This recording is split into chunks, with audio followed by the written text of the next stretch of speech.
Countless hours of volunteering go into the local community radio station. Otago Access Radio is about to celebrate its volunteers, and community liaison Jeff Harford is here to tell us more. Good evening, Jeff. Hi, Rebecca. What is Otago Access Radio? Otago Access Radio is a not-for-profit, community-based public access station, one of 12 around the country. So what effectively that means is that we've got programs made by, for and about the people of Dunedin and Otago, citizens making their own radio. How much do you rely on volunteers? The only people who aren't volunteers at the station are the management, and everyone else who's on air talent are volunteers, with the exception of myself. I do the morning show. But every other program made is by a volunteer, and we call them volunteers, even if they might be making a program on behalf perhaps of a community organisation, because invariably they're not getting paid for being on air. So in fact, they're the lifeblood of the station. How many volunteers do you have at any one time? I think at the moment there's just under 80 broadcasters working across not quite as many shows. So yeah, that's a huge number really, and it's a very big family. Are you a 24-hour operation? We are. During the evening, night time, we broadcast the BBC World Service, but from the morning show right through until late at night, it's local content. Now, what are some of the programs that those volunteers work on?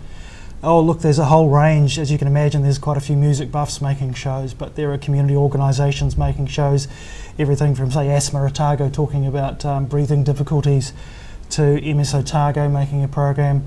We have the Dunedin Council of Social Services making programs looking at the social services sector.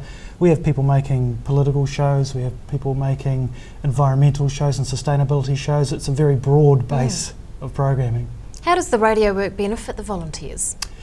I think a lot of people find that it's quite a nerve-wracking process coming into broadcasting, but they come out of it with improved communication skills for one thing.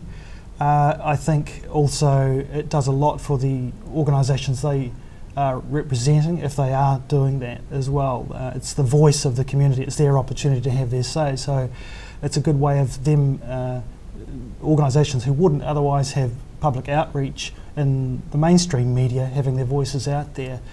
And I think they enjoy the fraternity of being amongst the public access broadcasters, and really it's kind of the last bastion of true public access broadcasting in that sense. Are you looking for more people to be involved? Always looking for more people to make shows, Rebecca, and we're happy to talk with anybody who might have a show that they might have an idea about, even if it isn't fully formed, because part of what we do is help them and mentor them and train them. And I should also say that one of the things we do is we provide free training in the production side of things as well, so that's another skill that people can take away from their experience of making a program with us.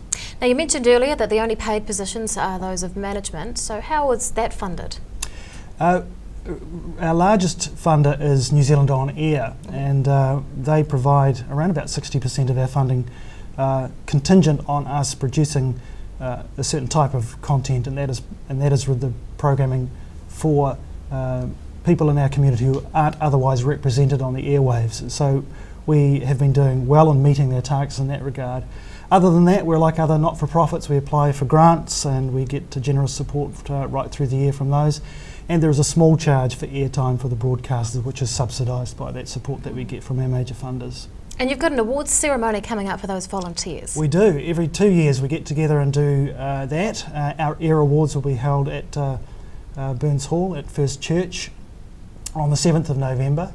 And we've got roughly 83, I think it is, programs have entered in the Air Awards this year under 10 categories. And we have an external panel of judges working on listening to those shows right now.